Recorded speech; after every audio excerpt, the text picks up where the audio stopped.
Olá, bem-vindos a mais uma conversa a fundo. Hoje, a gente vai embarcar numa viagem fascinante, sabe? Lá pro coração do Império Romano, Uhum.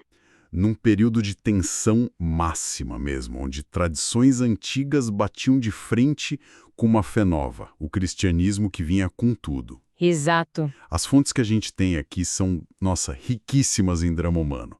Tem histórias de amor, de perda, sabe? Muita intriga, sacrifícios assim difíceis de entender. E tudo isso acontecendo, né, com a perseguição aos primeiros cristãos como pano de fundo. Uma perseguição brutal, mas também uma resiliência impressionante deles. É uma mistura bem interessante, né? Porque de um lado a gente tem os cenários históricos muito vívidos, imagina, palácios em Roma, ruas de Jerusalém, até mosteiros lá na Gália. E do outro tem essas perspectivas espirituais bem profundas sobre vida, morte, propósito. Fica aquela pergunta, né? Qual era o custo real, assim, pessoal, de abraçar essa fé? Pois é. E como que a sociedade romana, tão poderosa, lidou com isso tudo? Exato. Como reagiu, né? A nossa ideia aqui é justamente mergulhar de cabeça nessas histórias, nesses conceitos todos, não só contar o que aconteceu, mas tentar sacar as motivações das pessoas, sabe? As dimensões espirituais que as fontes sugerem. Entendi. A gente quer investigar como essa fé mudou vidas, desafiou um império gigantesco e, claro, pensar um pouco que ecos disso tudo a gente ainda ouve hoje, né? Perfeito. Então vamos lá. Vamos abrir essa caixa. Bom, para começar, é chave a gente visualizar o palco disso tudo. Roma. Não era só um lugar, era todo um sistema, né? Com certeza. Uma sociedade com hierarquia social bem rígida. Pensa, patrícios, a elite, plebeus, o povo, e os escravos, né, que eram a base de tudo. E uma religião oficial cheia de deuses, Júpiter e companhia, super integrada na vida política, na vida social. Isso. E um poder político assim absurdo. O imperador, o senado com aquela tradição toda, os censores cuidando da moral, os procônsules governando as províncias.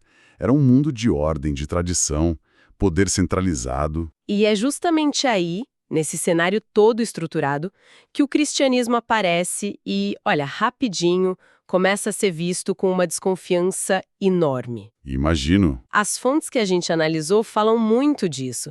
Descrevem a fé nova como superstição perigosa, estranha.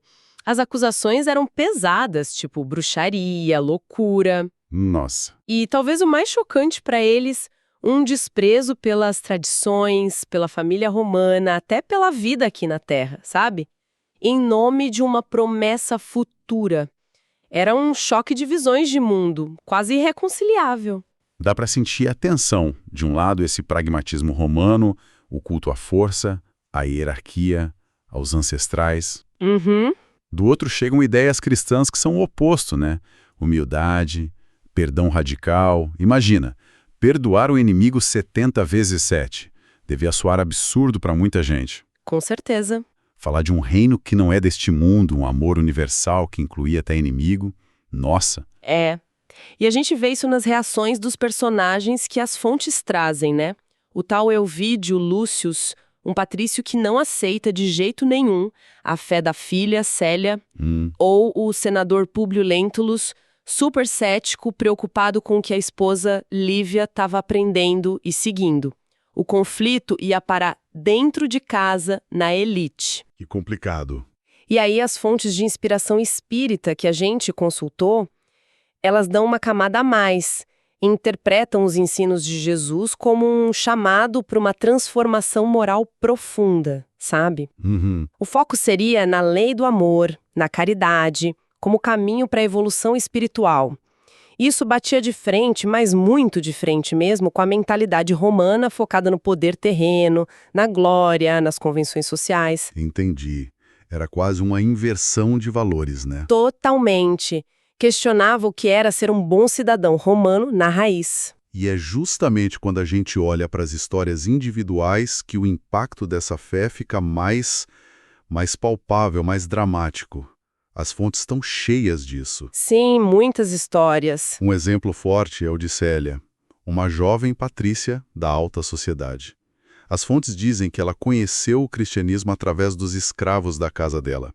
Imagina a quebra de barreira. Nossa, é enorme. Ela começa a debater a fé com o avô, Seneio Lúcius, um cara influente, tradicional, enfrenta acusações falsas armadas por uma rival lá, Cláudia Sabina, é forçada ao exílio e, num ato assim extremo, para proteger a família e a fé, ela vive disfarçada de monge, irmão marinho.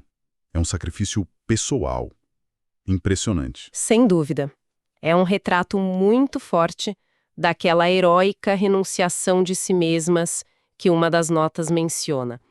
Mas nem toda conversão era tão, digamos, externa, né? Ah, não. Não. Tem o exemplo da Lívia, a esposa do senador Públio. A fé dela parece mais silenciosa, mais para dentro, sabe? Ela encontra em Jesus um consolo, uma força que não via na sociedade romana. Principalmente quando a filha, Flávia, fica doente. E aí? E as fontes contam que a menina melhora bastante depois das preces dela. E claro, né, não dá para não falar da transformação talvez mais famosa, a de Saulo de Tarso. Que reviravolta, hein? Caramba! Um perseguidor ferrenho dos cristãos. Alguém que, dizem os relatos, estava lá no apedrejamento de Estevão. Pois é. E vira o apóstolo Paulo, um dos maiores divulgadores da fé, a visão na estrada de Damasco, a cegueira a Ananias. Isso é bem conhecido. Sim, a história clássica. Mas as fontes também exploram as lutas internas dele, sabe? O conflito com a família, que se sentiu traída. A rejeição inicial que ele sofreu em Jerusalém dos próprios cristãos, tinham medo dele, né? Com certeza, imagina o medo. E depois, aquela dedicação total às viagens, enfrentando prisão, açoite, naufrágio e a dor pessoal, né?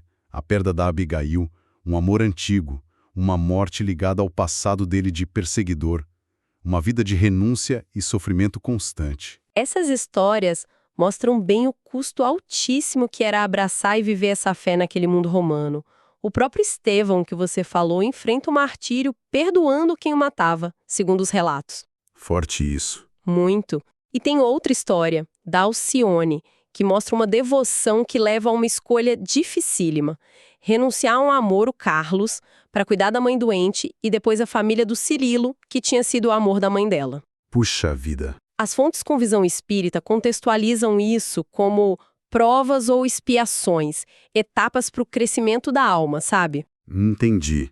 Uma outra perspectiva sobre o sofrimento. Exato. E elas trazem algo interessante, que o maior testemunho não era só a morte no martírio, mas o testemunho da vida. O dia a dia, o trabalho e a abnegação sincera. Viver os princípios ali nas dificuldades. A perseverança seria a grande prova. Faz sentido. Então, diante dessa fé que mudava tanto as pessoas e desafiava as estruturas, a pergunta é: como que o império reagiu? O poder. As fontes pintam um cenário bem sombrio, né? Muita repulsa, violência. Sim. A reação foi hostil na maior parte do tempo. As acusações, como a gente falou, superstição, magia, desrespeito aos deuses, à família. Mas o que é interessante notar é como muitas vezes os cristãos viravam ódio expiatório fácil, né?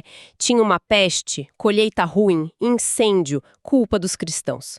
Diziam que era a ira dos deuses porque eles não participavam dos rituais. Ah, claro. Conveniente. Muito. Isso alimentava o ódio do povo e justificava a repressão das autoridades.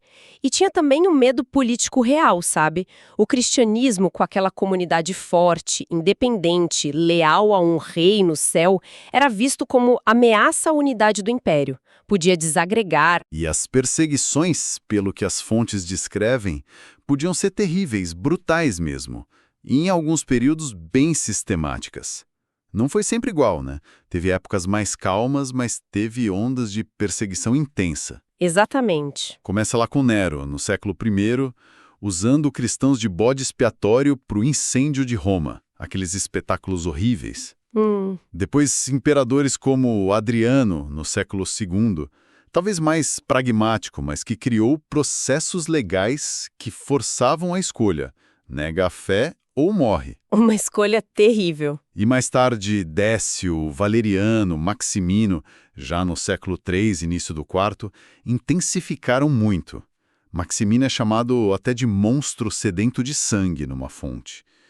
E os métodos, nossa, jogados às feras no circo, queimados vivos, apedrejados, presos em lugares como a prisão mamertina. É pavoroso imaginar. Contudo, a resposta cristã a isso tudo, como as fontes mostram, é de uma resiliência admirável. Eles criaram estratégias para sobreviver e resistir. Como assim? Se reuniam escondidos, às vezes em casas, outras vezes nas catacumbas, aqueles cemitérios subterrâneos, sabe? Descritos como lugares de angústia, mas que viraram um refúgio para orar, estudar, celebrar juntos. As catacumbas? Criaram redes de apoio muito fortes entre eles, dividiam o que tinham, cuidavam uns dos outros. E muitos enfrentavam o martírio com uma coragem que chocava os romanos, vendo a morte como testemunho final, passagem para a vida eterna. Impressionante. Tem uma passagem bonita numa fonte que diz: nossos padecimentos são semelhantes às sombras ralas da madrugada, que se misturam à luz nascente de novo dia. Ou seja, mesmo na escuridão, a convicção da luz que viria era muito forte. Uau!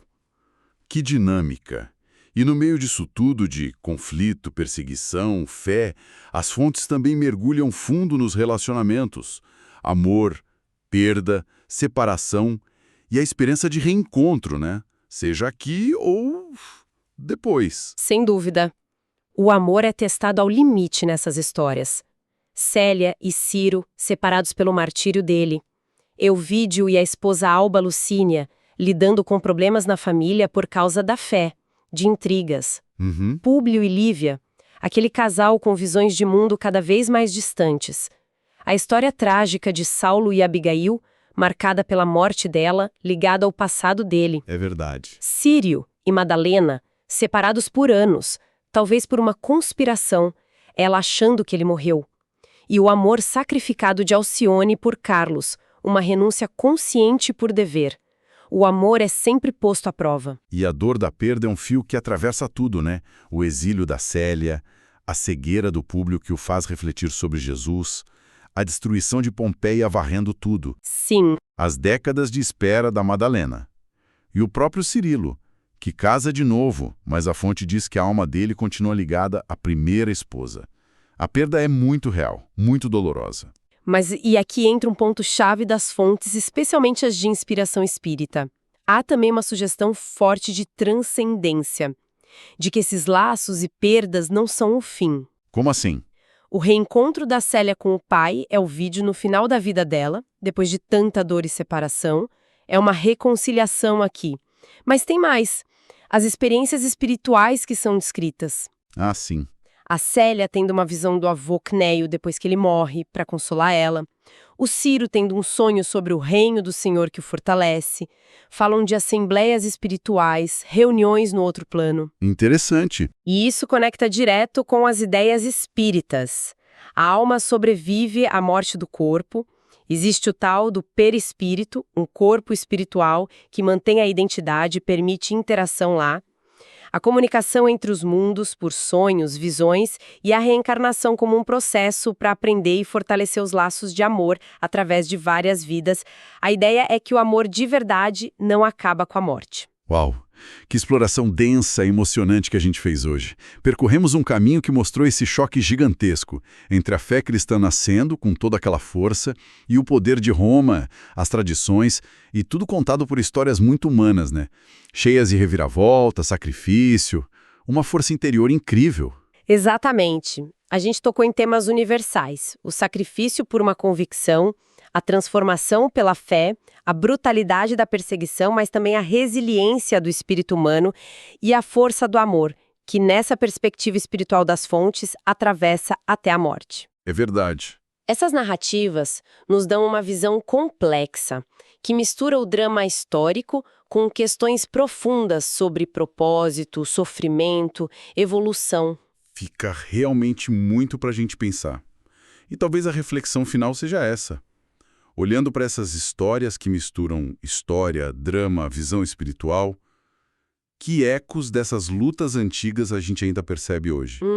O conflito entre convicção pessoal e pressão do grupo, da sociedade, o sentido que a gente dá, ou não, ao sacrifício, a busca por esperança quando tudo parece perdido, a tensão entre o mundo material e as buscas do espírito. Será que essas questões mudaram tanto assim? Boa pergunta. Fica aí a provocação. Até a nossa próxima análise.